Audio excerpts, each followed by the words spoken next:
Hello everyone, I would like to welcome you on APIOps Helsinki 2019, not 16, here at Lamia. Yeah, we are getting older, that's very sad, but well, it happens. Okay, so I would like to tell you a couple of words about our company. Let's start from the beginning that, okay, I am Andrew Wojtys and I am lead backend developer here at Lamia. So, who we are? We are a digital partner for our clients specialized in e-commerce. What does it mean? It means that we provide e-commerce solutions for our customers based on the Magento. However, we also have expanded based on our experience what we do by design general software development, meaning microservices, integrations, different kinds of the other web applications. We also deal on or on our premise with Google Cloud Platform, and we also process big data with our data team. Couple of numbers about Lamia. So we handle around 15 e-commerce projects annually. Our turnover was 5.3 million euro, and the company was established in 2012. We are a Magento solution partner and also Google partner. We have currently over 50 e-commerce experts, and we had 26% of growth in 2018. And who is our client? Currently, we are working for many of them, but let's say main of those of them are ST1, Polar and Operate, Invido, Sarkaniemi, Pamark, Verifone, Schenker, and PostNord. So, as you can realize based on the names, the scope of things which we can do here is actually pretty wide because it's for sure not only e-commerce. Okay, thank you, and I would like to welcome first presentator. My name is Marjukka Niinioja. I'm from Oslo, and I'm one of the coordinators, or like the coordinator of APIOps Helsinki, and we should be joining me with Merja Pajala, who is one other coordinator of APIOps Helsinki meetups. And and my company usually does a lot of stuff around API consulting, API training. I'm actually really tired right now because I've been training all day on APIs, and then I wrote the book called API Economy 101, one of the writers. And that is a book that tries to basically tell everything that we try to explain in Osanga, but also what we sometimes bring into the APIOps meetups, which is how to make APIs in a lean and business-oriented way.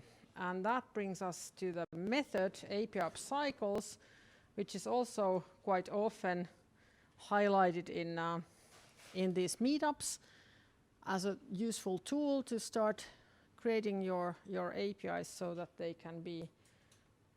are understandable to a lot of people, and they are done in a collaborative fashion and in a lean way, and also easy to manage. And today's meetup is obviously sponsored by Lamia in terms of the location here, which is a nice office. And then we should be getting some pizzas and drinks sponsored by Digia, yet another API and integration house where Suresh, our next speaker after me, will actually come from. And we do these meetups around once in a month or once in a couple of months, except this spring there's a bit of a gap after this one because the API Days Finland 2019 conference is in June, and it's actually organized by the members of API Days APIOps community, and there's also APIOps meetups in Tampere, and have been some discussions to start them also elsewhere. So just to point out, if you haven't yet signed up for this, we are also looking for some volunteers. The speaker quota is pretty full right now, so unfortunately, but if you are interested in getting a free pass, then we do accept those volunteers. Okay, so to today's topic. So what we were posting up in the, let's go here actually. Posting up in the meetup page for today was about OpenAPI 3.0 and then gRPC. And those are just kind of one and the second way of describing and defining APIs, slightly to different purposes. Just like GraphQL is kind of an API-ish way of handling data and operations, but it's not exactly like REST APIs.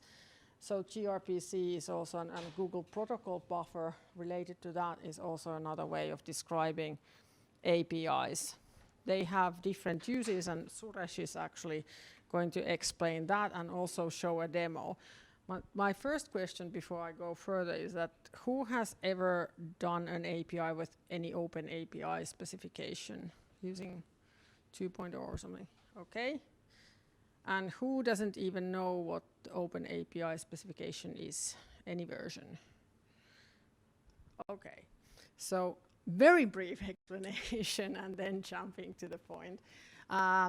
So OpenAPI specification it used to be Swagger, still known in some circles as Swagger. And the version 2.0 was around quite a long time and is still actually quite much used. So 3.0 has been around, was it 1.5 or 1 years? But anyway, considerably less time. And the point of OpenAPI specification is that it's a kind of a unified way of doing APIs and specifying how the API is secured, how the API is versioned, and what MIME times it uses, and what kind of schema it supports in terms of requests and responses. Personally, I wasn't absolutely happy that OpenAPI was like winning the race of API specifications. It isn't the easiest thing to actually understand, and it is sometimes a bit clunky. The version 3.0 is better, it's more expressive than 2.0, but still there are some things that it's missing from RAML that was the first ever specification for describing APIs. But unfortunately, only MuleSoft and a few others backed RAML up, and then all the others went after like OpenAPI standard, and RAML kind of got a setback on that. I'll still show you first some things that RAML has, and just kind of explain why and what we are missing still from OpenAPI 3.0. So as you can see, RAML is quite easy to understand. There are these similar endpoints described and gets and posts here that are in OpenAPI 2. It is a bit different in the way that how it handles all these responses and how it handles reusable content. But it's still, on the whole, it's pretty similar to OpenAPI 3.0, or more similar to that than OpenAPI 2.0. So as you can see, there are a lot of things in this standard, and I'm going to explain you through a case that I recently did with my team on OpenAPI 3.0. It's quite simple case, so it should be pretty easy to follow. So here we have a tool, Mermaid tool for OpenAPI descriptions, creating OpenAPI descriptions, and specifically version 3.0. So we were working with a kind of a MVP API for a customer. We don't usually code APIs. This was actually an exception. And this is the two endpoints that were there, and the problem started with OpenAPI 2.0 and 3.0 actually here. So when we look at the actual, no, there's something, yes, well, there's a tool problem too, but when we look at this, these endpoints, what we were trying to do was actually to do a multi-part form data handling. And this is the one thing that I don't currently recommend anybody to do with OpenAPI 3.0 because all the tools are not yet supporting it. The support for multi-part form data was coming actually in 3.0. Was it 2? That was the very recent version of Open 3 and 3.0, sorry. So the point is that the 3.0 OpenAPI standard is still evolving. So when you use it, you need to handle it with care, because, for example, how this multi-part form data is handled in 3.0 is considerably different than in 2.0. And what's the point? Why is this important? Well, the important is that when I developed this, I was sitting in a train and wanted to just use an easy tool. I developed this endpoint there. This is, by the way, not the actual production stuff. This was a version of it. And then I was super happy. I have this multi-part form endpoint here, and it handles stuff. I hate multi-part form data, but for this use case, it was just a thing to do. Then I tried it out with this Swagger hub here. Anybody used Swagger hub? Yes, one person. Well, it's kind of nice. I mean, it has nice tools. You just need to handle it with care, because if you have the online version, if you try the online version, it's not maybe the most reliable thing. So there's also, you can download also the desktop version. But you can try with Swagger, the Swagger UI, you can actually try out how the API looks. So Swagger has a lot of different pieces there. So this is actually Swagger UI that you would use for this one. So if I take this live demo here,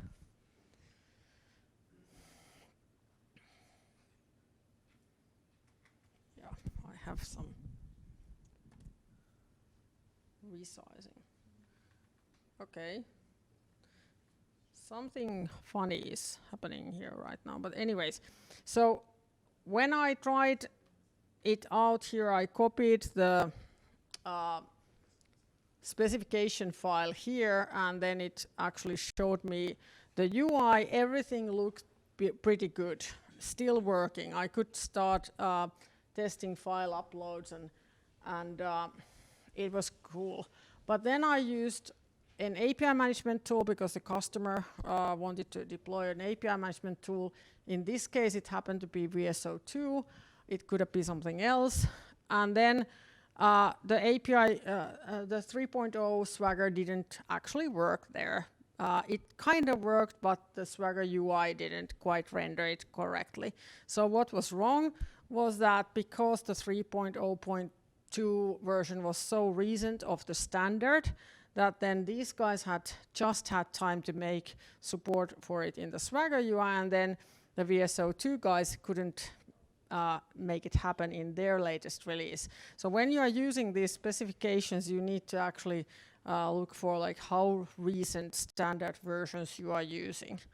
For example, I had to revert to 2.0, where the file uploads are considerably different looking, because I couldn't get the tool support I needed to have in this particular case. All other endpoints, if I had used anything else except the multi-part form and file uploads, it would have been just okay, but this particular feature was not supported. Yeah, so anyways, so that is trying to highlight the good sides also of using these specifications, because then you can import them to different tools. You can generate client code with them. You can generate even backend code with them, although be careful. The generated code is not always optimal, but still. And then you can actually have code generated, code examples generated out of those specifications automatically. For example, last time we had folks from Aktia Bank here.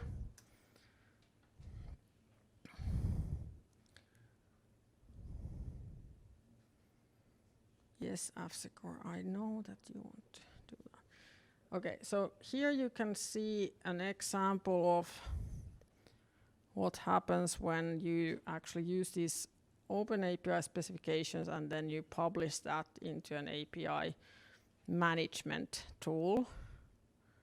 So here you have the API documentation automatically generated. Here's even the OpenAPI, so if you want to use that yourself. And then most of this stuff here, the endpoint descriptions and everything else, is coming from the OpenAPI specification, and all of these code examples are generated by this API management tool automatically because it kind of knows how to read that OpenAPI and the JSON examples and schemas there. And this is pretty common stuff in most API management tools.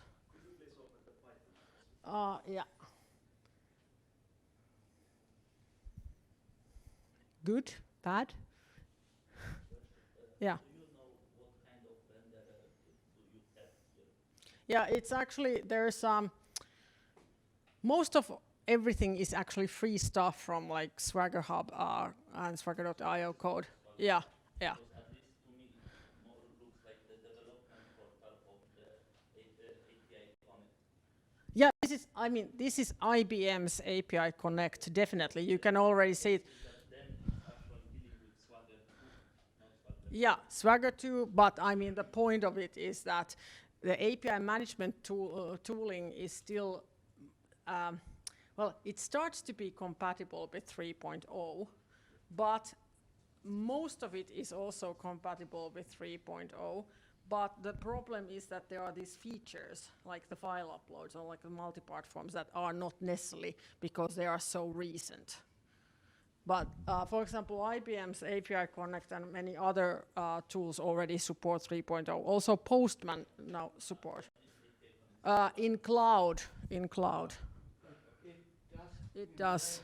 2008 Yeah. There's support for 3.0, but not in the UI. Yeah. You can import OpenAPI 3, but you need to do some hacks to edit it. Okay, do you know if it uploads in commits? No, I don't think it. Yeah.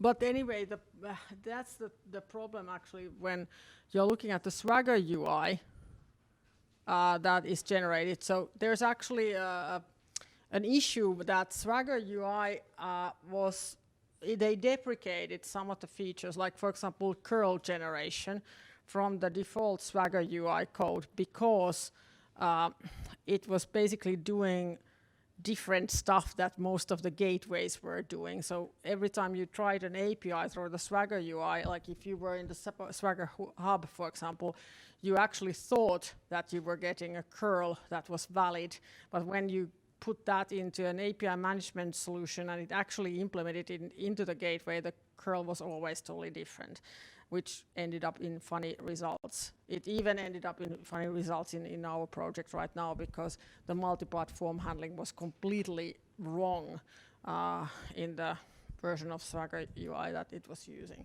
So just kind of a word of caution. So it's a mixture of OpenAPI 3.0 stuff, OpenAPI 3.0 point something stuff, and then also how the tooling is actually supporting that, what you will actually get.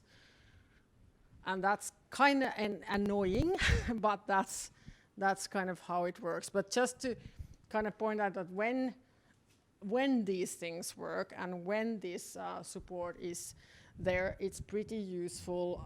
Maybe not for the most experienced developer, but for those developers that haven't used a particular language or particular API before. For example, in hackathons, this is quite useful because in hackathons, people usually have to use something that they are not so used to using.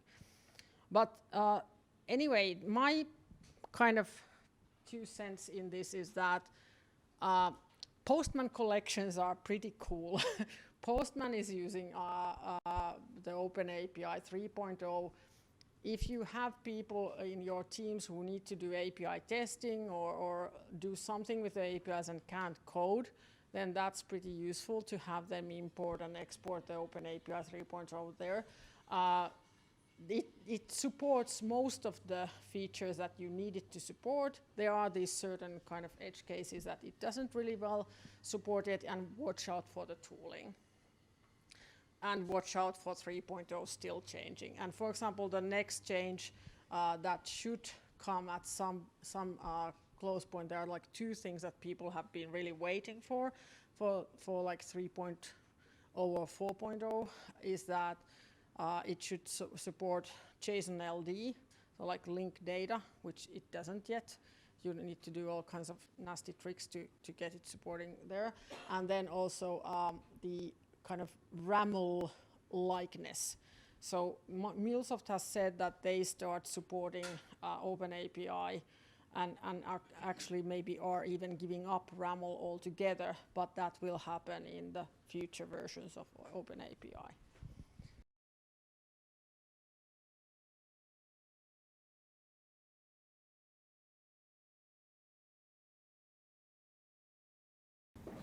Okay, I'm Suresh Gupta.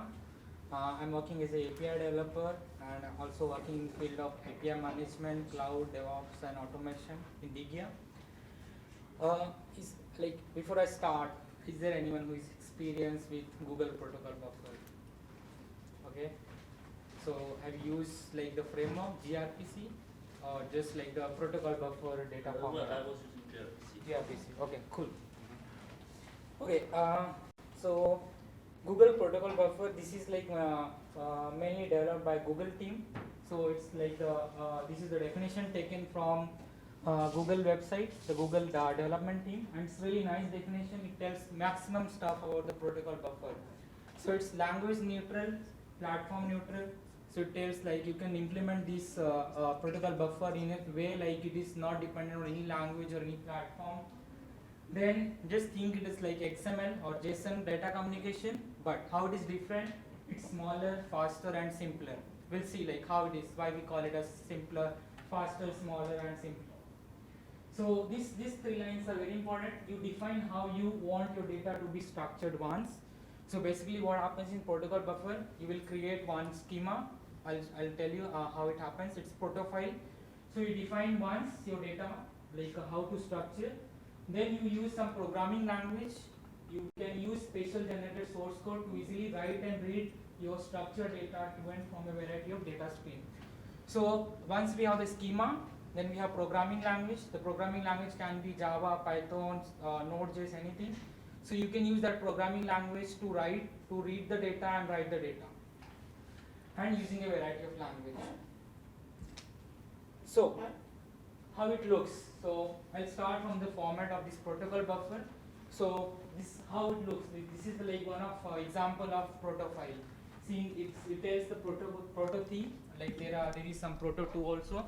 So we are using now proto 3 version, and then we have this message. So this message is like one class. Like you can assume like the data. So for example, you have employee. Suppose you are building any API for employee. So you should know like under employee what could be the different fields. So this tells the different attribute coming under this message, and this is very important in Google Protocol Buffer. The numbers. I'll tell you why it is important. So this is not like the data assigned to this attribute. This is the attribute number coming in the sequence. So 1, 2, 3. If you have more attributes at the bottom, it will come 4, 5, 6. So how it works? So before like in protocol buffer, things starts from the first proto compiler. So what happens like when you define this proto file, then it comes like proto compiler, proto C. So this proto compiler is developed for different programming language. So if you are dealing with Java, you could like if you see in the proto C command, you can see like I have written this Java out. So it means this proto compiler is going to compile your proto file into Java class. Well, you can do this stuff for Node.js, you can do for Python and any language. So I'll before I go to next slide, I'll just show this what this protoc command does.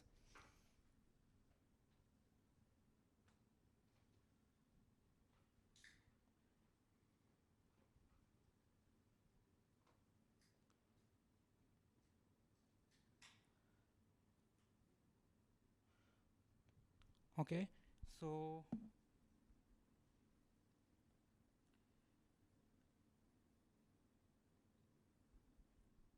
I have this one sample. So it's just in a person class, in the person message, and it has name, ID, and email. And you can see like there is repeated means the person can have multiple attribute numbers can be repeated multiple times, and then 1, 2, 3, 1, 2, 3, and then 4. And then there is this address book. So address book is again having the person.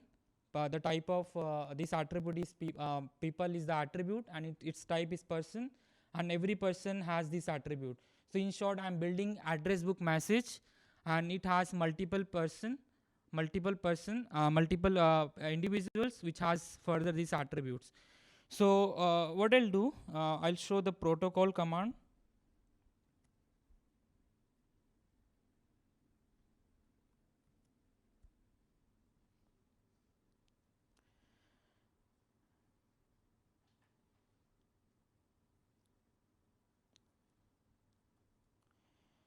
So if you see in this command, I have given this my source location where my proto file is located. Then Java out, I'm just generating the class in the same folder, and this is my proto file. And this Java out means the class the generated class will be of Java class. And if you see in this proto file, I have mentioned this Java package, the package, how the package structure also, these are the different options. So if you go in this folder, you will see that the package structure is created, com, digya, protobuf, binary, and then you will see this one file has been compiled and generated. And this file is really huge. If you see the the message file was only like around 16 something, and if you see this proto compiled file, it's really huge. So if you go from here, it's lots of things. Well, this looks really complex, but you shouldn't worry. I'll tell you what things how to manage from this proto file. This is really big. You are not supposed to edit it. If you see the warning message on the top, it will say like do not edit. There is very small portion from this proto file we are going to use. I'll explain the next slide. So this is how this protoc command works. And we have this proto compiler for every language. As I said, this protocol buffer is language neutral, so it is supposed to be for every language. How it works? So it starts from the proto file, as I explained. So you created one proto file with the different attribute. Then you use compiler, and from you compile that proto file, and you generate some Java class or any Python or Go or any programming language whichever is supported, and the generated class plays important role. So this is how encode and decode. So generated class will help you to encode message, and the same class will help you decode message. So basically this protocol buffer works totally in the byte stream, and that's the one of reason why this protocol buffer is faster than JSON or JSON format data. So still I haven't come to the API point of view, because it's still like you can't guess how the APIs are playing role. So I'll show it later. So there is one demo for this. I have one proto file, and then I'm compiling that proto file. I'm serializing the data, and then I'll be deserializing the data. So let's see that demo.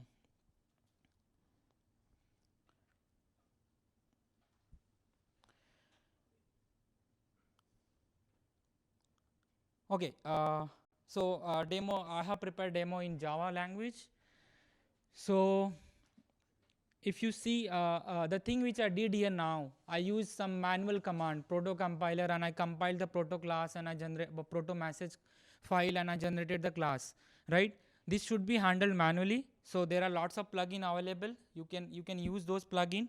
So in Java, I have used this pom.xml, one of like this Maven dependency, I have added plugin here.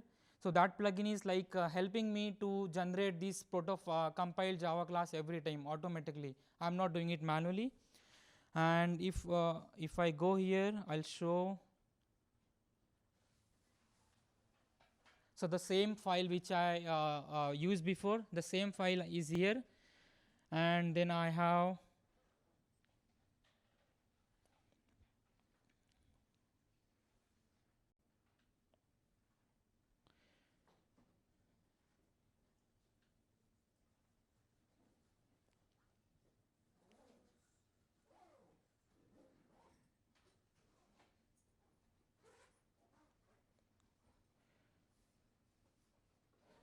okay. So the pom.xml has plugin which automates everything. You don't need any to compile the message proto file manually. So it will handle everything. So I'll just close this file. So the important file is addressbook.proto, and then when I build this class, like this is one of test case. So I'm doing Maven test.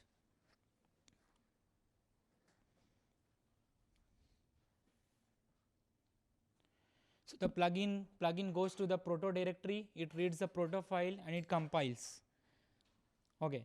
Then the compiled file comes here, src test generated, and this is the same file which I had generated before manually.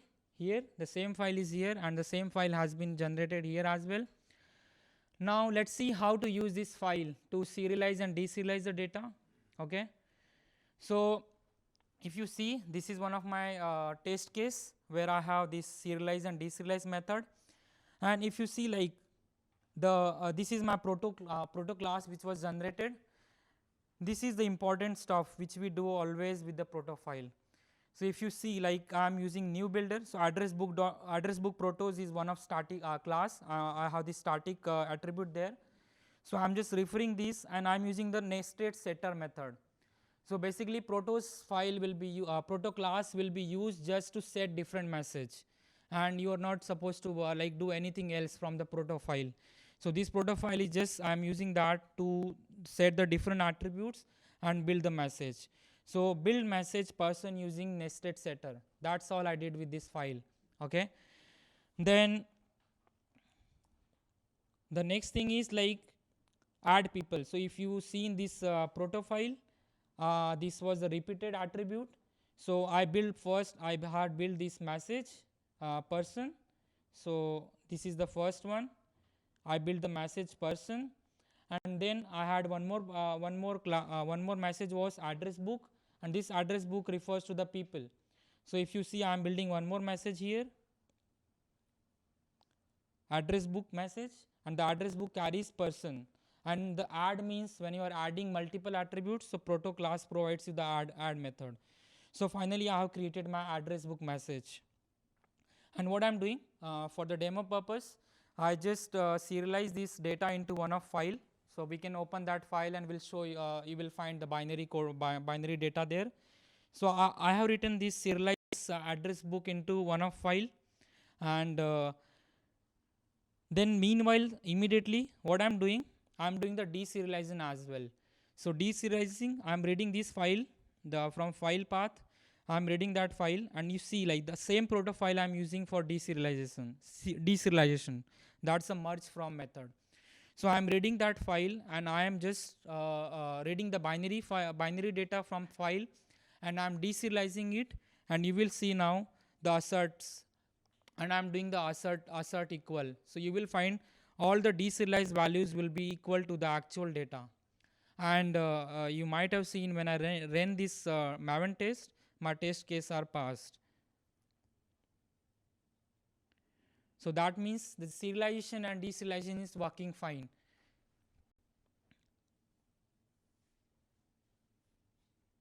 So you can see the test run is 1, failure 0, error 0, and skip 0. That means these asserts are fine.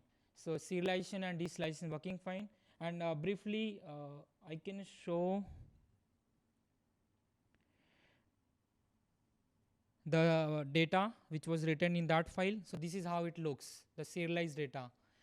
the address book data which I have set here manually. I mean, like by using hard coded, they look like this. So this was like the explanation on protocol buffer, how protocol buffer works, how is the data is streamed into binary format, and how the same protofile will help you to decode data into and deserialize data. Let's move to next.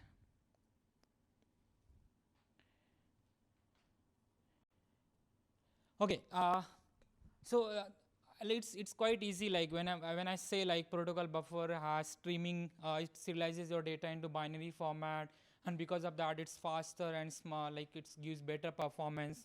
So I have one demo where I have like JSON data. I have one class which has JSON data, and for the same I have protocol data, and I'm loading both data, and I'll show you like how the loading is faster for protocol buffer and how it's slow for JSON. So that's the next demo.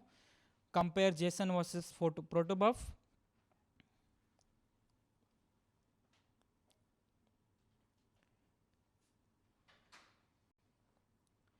So that I have built into Spring Boot. So before I go, I can show the protobuf here, protofile first.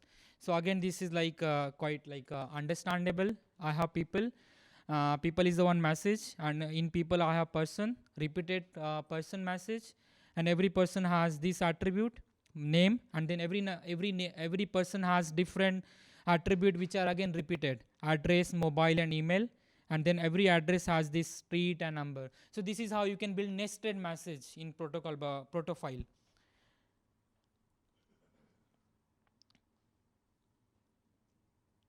Then I have this is my main class. So what I'm doing now, you can see I have written one for loop 5,000 times. So I'm creating some dummy data. I'm creating one list with the dummy data of this dummy data, and I'm adding it 5,000 times. And you see, like I'm again using new builder from the proto, and I'm creating one message people, and I'm returning it here. And what I did here, I created one. I have used API concept here. So you see, like this is my endpoint file where I have created two endpoint first, get people in protobuf format and get people in JSON format. So you could see like here I have produces as JSON and produces as protobuf. So these are the two get calls. One is giving me data into protobuf format, and one is giving me data into JSON format.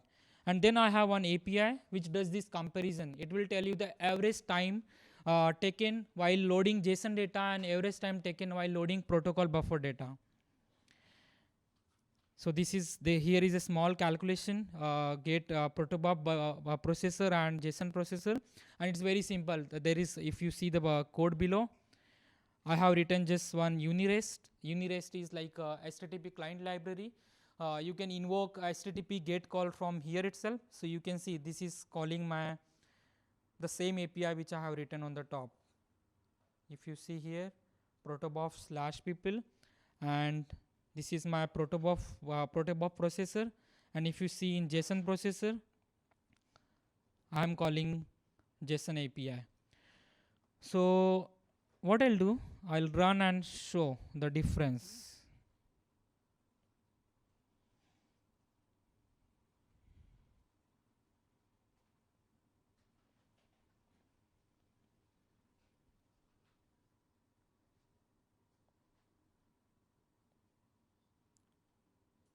Okay, it started. Okay, I'll use Postman.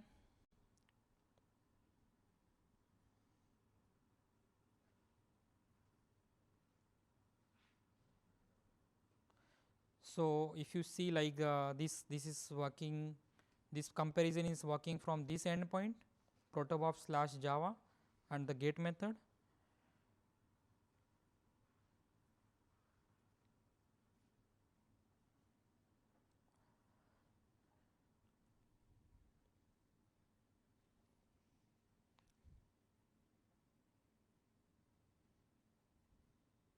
Yeah, the endpoint is already here, so I'll just hit send. And meanwhile, you can see some logs here.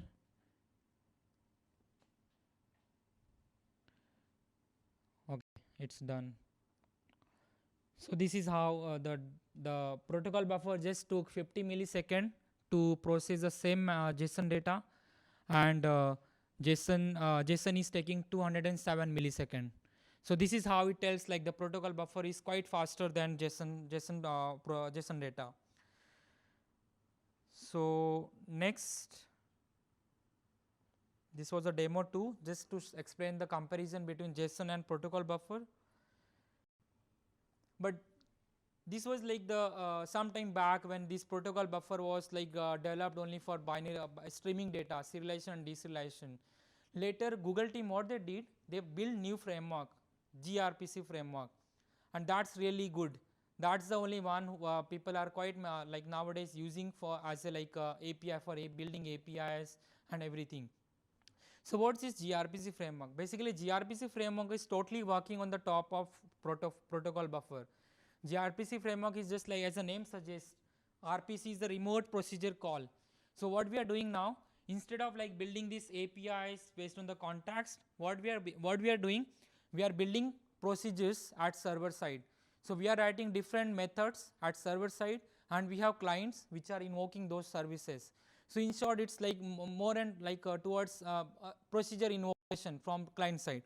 So there is only small difference in the proto file. The proto file remains same like before. Only the thing is like there is going to be this addition. So for each operation, we are going to add some services into that proto file. So this is the one example: RPC, search and return. You have to define request and response. And this is really good, like nice framework. I have a demo on this as well. So again, this gRPC framework is built for every programming language. Like, yeah.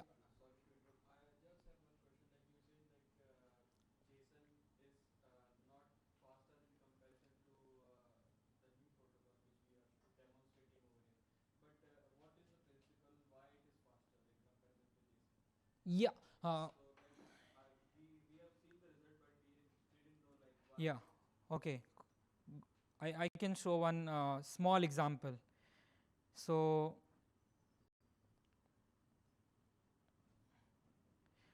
this is hello world. Okay. There is JSON message, and if I run this one, I'll explain the size of message for JSON as well as protobuf.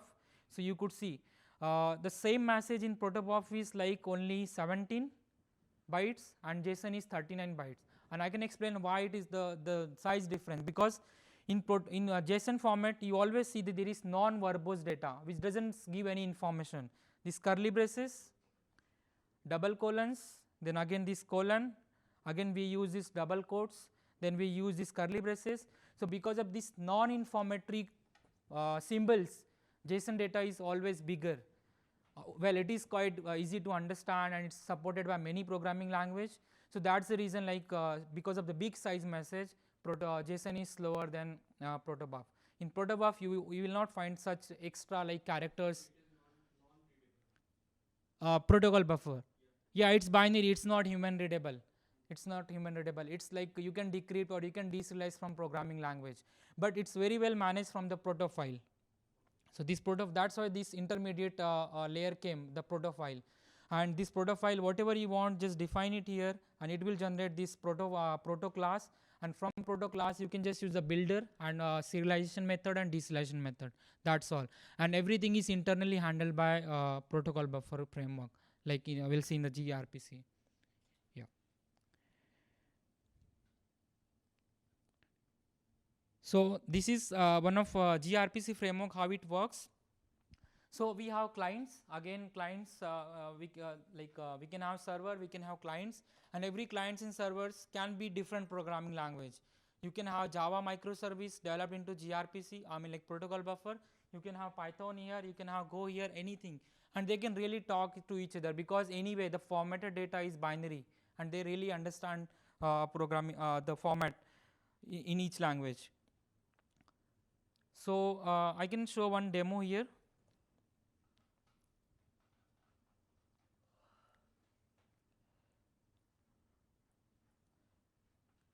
So you can see like I have one gRPC client and gRPC server, and they both are Java. So well, you can do it in any one of them can be any different programming language, it doesn't matter. So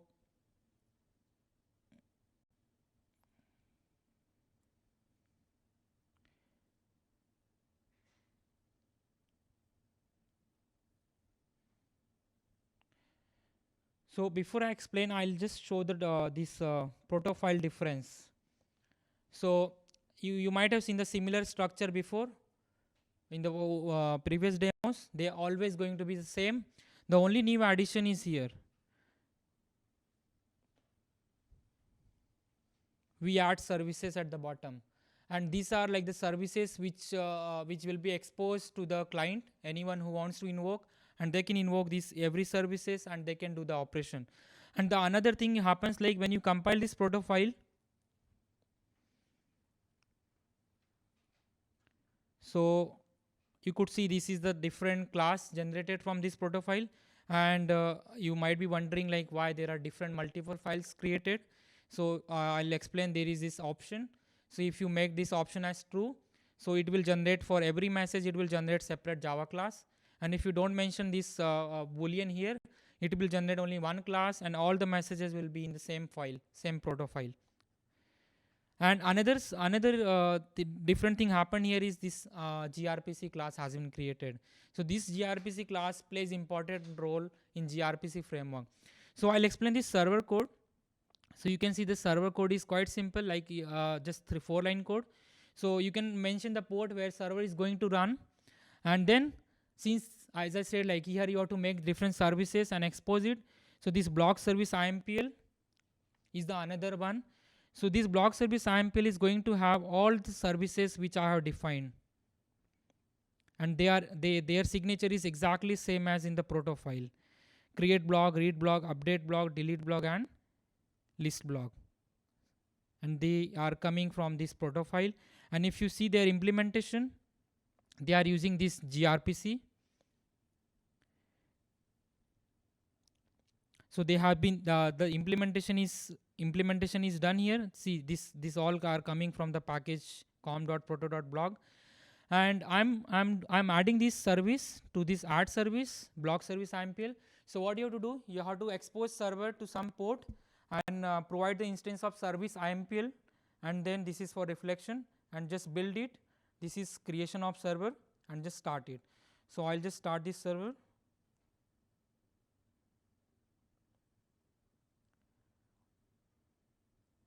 Okay, this is using Mongo, so I should start Mongo.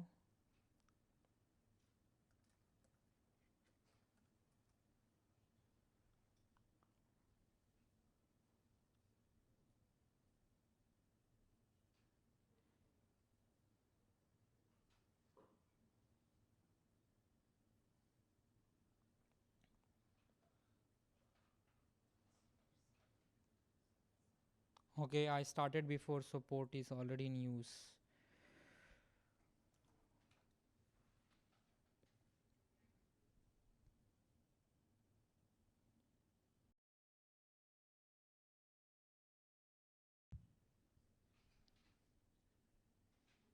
Okay.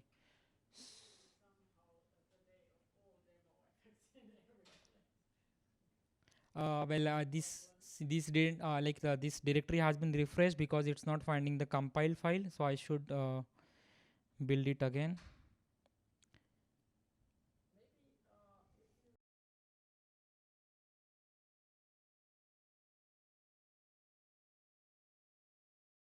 So as I explained, like this gRPC framework is totally working on the protocol buffer. So this is just like client server communication. So here I have one server, and I started that server, and then server is running on port 8007, and this server is publishing all the services which you can find here. So these are the different CRUD operation: create, update, delete, and list. And I have another client. I can show you that client is invoking each of these services on the same port. So if you see in client, I am creating one channel, That channel is pointing to the host machine where the server is running and the port, and you can see this stub. You need to do two things into client. One is you have to build channel, and once the channel is built, you have to create stub, and this stub is going to help you to access all the services which are published on the server side. So you can see, like, I'm calling this create blog, then if I go down, same client I have used for reading blog, and then the rest all is the normal MongoDB call, and you can see the same again, knee builder. I'm using knee builder to build the messages, then I'm using same client to update, same client to delete blog. So now if I run this client, you will see like it's doing this CRUD operation. So it has executed this was the different output from the each service: create, update, and delete, and list. So gRPC framework is it's like you don't need to do anything, just use like inbuilt framework, make the server, make the client, and when it publishes services, all the client, like any clients you build in the Node.js or Python or anyone, they can access your services, receive your services. Then once like you know about protocol buffer, it's very easy to understand the advantage and disadvantage. That's why I took this slide at last. Of course, you have protofile. So protofile is fully typed message and like data type and what kind of message you want to build. Data is compressed. Schema is needed to generate code and read data. Documentation can be embedded in the schema file itself. Data can be read across any languages. So does anyone know thrift or Avro? That's the another like data format for again, which works in the similar way like protocol buffer. So I was just finding the comparison, and I found that protocol buffer has really good like language support. So at least I know that thrift and Avro, they doesn't support Node.js, and protocol buffer, that was the one when I was working one of API, I found that. And schema can evolve. Of course, you can have the data schema evaluation in future if the same protocol is updating. You can update protocol faster than XML. We saw code is generated for you automatically. Disadvantage, it's not human readable, of course. And you might be wondering, like, we have lots of OpenAPI which we can go and see the data from the browser. So that support is also not there in protocol buffer. But I'll show the solution. The protocol buffer has alternate approach how you can make it as REST API. So this is in a small comparison between OpenAPI and gRPC. Well, this is project Swagger project Google. OpenAPI totally works with HTTP 1.1 and protocol buffer is HTTP 2. That's another reason why protocol buffer is faster than JSON or any OpenAPI. JSON and YAML is the one of format for OpenAPI. Protofile is one of format. Then Swagger tools. Here there are some another tool slower than gRPC. Of course, this is faster. The another is like OpenAPI. So question comes, when to use OpenAPI and when to use gRPC? Well, that totally depends. If there is like tools, well, this OpenAPI has good support for lots of tools because there are lots of tools in working with HTTP 1 and JSON data. So this is one good option. But if you have like, if you are dealing with some website like online store and you have around 20 microservices running behind, so in that case, protocol buffer would be really good use case. Protocol buffer has some limitation when there is third party going to access your API. In that case, protocol buffer gives some limitation. Otherwise, if you have only one system running in your corporate and you need backend communication from one service to another, protocol buffer is a good use case for that. OpenAPI just supports unary operation. Protocol has 4 types of operation: unary, and we have then server streaming, client streaming, and bidirectional streaming. I'll show one screenshot briefly to explain these 4 operations. Then question was, how can I achieve both feature, REST API feature as well as protocol buffer feature? So I am building one API, and future there might be scenario that there is third party customer, he wants to access my API, but he is totally working in REST and protocol buffer is in binary format. For that, protocol gRPC has this gateway. So you can build one gateway on top of your API, and gateway will be doing this translation for you from protocol buffer to JSON. So this is one of diagram for that. There are some references. I think that's all. But before I'll just show one screen here.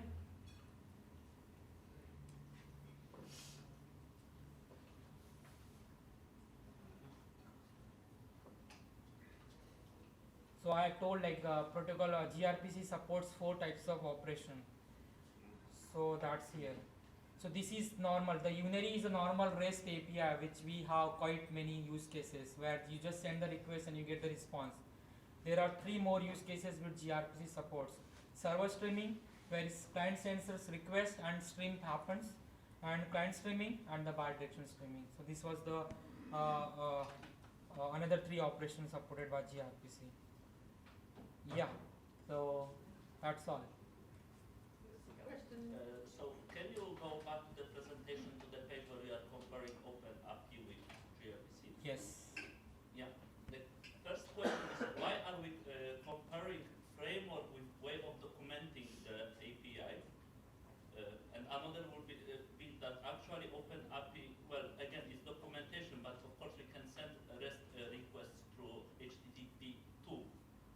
So the first question is like the comparison of framework. Okay. So this gRPC framework is like compared because this gRPC has lots of inbuilt support using protocol buffer. So all the features which was in protocol buffer, it's achieved by gRPC. So it's basically the features like advantage you are getting over like OpenAPI. So like as I said, like it's good. It gives like better performance. Even if you see the unary operation, OpenAPI has just sent request response. Like, what I mean is that actually we could compare OpenAPI with .proto file, but not really with gRPC itself. Because I can create gRPC communication and document everything in OpenAPI. Yeah, well, that's like you can say it's not a framework because whatever feature here I'm comparing, they are all protocol buffer. They are not the gRPC, but gRPC is built on top of protocol. So that's why like I explained in the way like gRPC versus OpenAPI. And the second question you said like if I have some client which is working on REST and I can access those HTTP calls from, so that's like this was explained in this slide. So you can build gateways. There is feature like gateway, you can write gateway, and that gateway is going to give the similar feature like REST. Only the thing is you will be losing the advantage of protocol buffer. So in that case, even though underlying API is protocol buffer, but it is going, since you are using gateway and it's converting your protocol message into JSON, so you are going to get the same features like JSON data. So yeah, that's the reason they build this gateway, because there are lots of customers and lots of use cases which are still working in JSON. So this is how like you can achieve both feature in same. Yeah. Anybody else have any questions? Yes. Sure. Have you? Do you have experience about using gRPC with any other like Language. specification than protobuf? Because You mean like the protofile? yes, No, man, I have used only with protofile. yeah, like it's kind of designed to that you can change it, but the tooling is of course mostly for protofile at the moment. Okay. OpenAPI is kind of coming. Then another question, like very practical one. Let's say we have kind of few services, like 4 different services. Do you actually like best practice on sharing the protofiles between services? Okay, so you mean the like how we can if there is change in the protofile, how we can share the from one like informs one service has been updated and how the another service. Yes. Well, for now, as per my understanding knowledge, we do it manually. Okay. So like well, there is this evaluation. Of course, the evaluation feature is supported in protocol buffer. But we like compile, we tell the like customer like another service like this file has been modified if you want. But the evaluation happens in such a way that like if one service has been evaluated, it doesn't impact the another service. But if another service wants that feature, then we should update that service protofile. So the same principle as in REST APIs basically. Yeah, or the like same REST principle, API yes. specification application in any way that you shouldn't unnecessarily like create versions that are not backwards compatible. But then, so like versioning is bad in any API. But yeah, the whole thing is here that in protobuf or like gRPC or anything that is not kind of traditional REST-ish or OpenAPI-ish stuff, the problem becomes of the management of those APIs. So everything that kind of works, at least for now, with REST-ish APIs, with API management and tooling, like sharing documentation or other things, is not given in this. There are some rules for this schema evaluation. So they like adding fields. So as I said, like these numbers are really important, 1, 2, 3. So you shouldn't add any new attribute in between. You should always add at the bottom so that this sequence remains.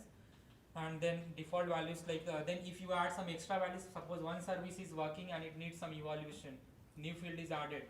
So that service, it doesn't mean like the another service is going to break, because another service will read that new value as default values. So they have like some rules and regulation how to evolve your schema file. So renaming field doesn't matter in protocol buffer, because you can rename, because protocol buffer totally works with the sequence number 1, 2, 3. And then they have this deleting field also. So yeah. So it's back to ASCII files in a way, and ordering things, but yeah. Ask. Is it a good idea to store data in a binary protocol format? We should always serialize. It depends on the use case. So as I said, like suppose I'm building one of online store, and I want like customer have good experience, buying experience and everything, and I have all the microservices in my infrastructure.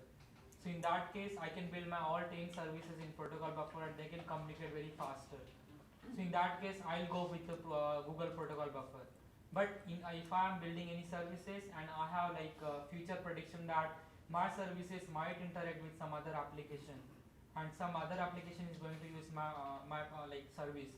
So in that case, it comes into the REST, but again, you can combine the OpenAPI and Google protocol buffer Yeah, feature. but that question is more, I think, related to data in transit versus data in REST. So the question is that in transit mode, it might be still, like, for those reasons, still be okay to handle it in binary format, but for like storing the data after you have transported it, Okay. it might be not always a good thing to do binary because of in that lots of case, reasons.